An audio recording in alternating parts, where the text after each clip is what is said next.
ఏంటలా చూస్తున్నావు? ఇన్నేళ్ల కాపురంలో నా భర్త నన్ను ఏనాడు నిలదీసి మాట్లాడింది లేదు. నా భర్త ముందు సమాధానం చెప్పుకోలేని పరిస్థితిలో నేను నిలబడింది లేదు. కానీ ఈరోజు జరిగింది.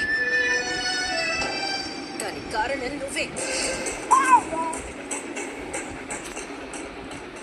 నీ కన్న తల్లి ఎవరో తెలియదు కానీ లేదే పాప కంది.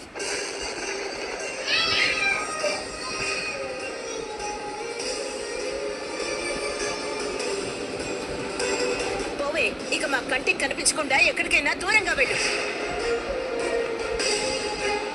ఎవ్వరూ లేని ఆడది చంటి బిడ్డతో ఎక్కడికి పోతుంది అని చేరతీశాను. చేరతీసిన పాపానికి ముందు నా ఆడపడుచు కుటుంబాన్ని నాకు దూరం చేశావు. ఇప్పుడు నా కుటుంబాన్ని నాకు దూరం చేశావు.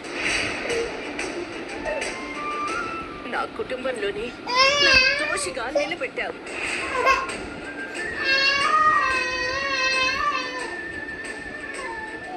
ఇప్పుడు నీకు అందరూ ఉన్నారు.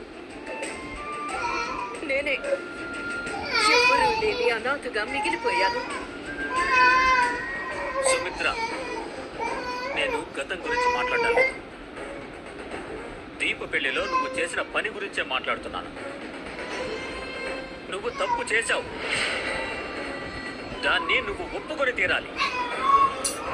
ఎందుకు ఒప్పుకోవాలి డాడీ? దీప మిమ్మల్ని షూట్ చేసింది. తను తప్పు ఒప్పుకుందా? గౌతమ్ మంచివాడని చెప్పి తర్వాత అది తప్పని మనకి తెలిసింది. అప్పుడైనా దీప తప్పు ఒప్పుకుందా?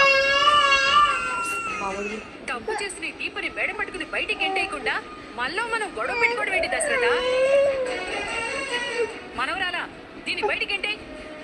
పోవే, మా ఇంటి నుంచి బయటికి పో.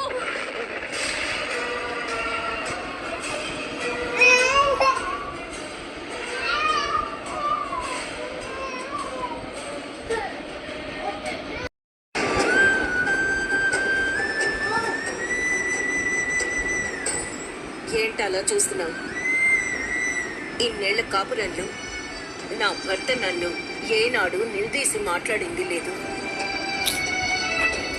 నా భర్త ముందు సమాధానం చెప్పుకోలేని పరిస్థితిలో నేను నిలబడింది లేదు.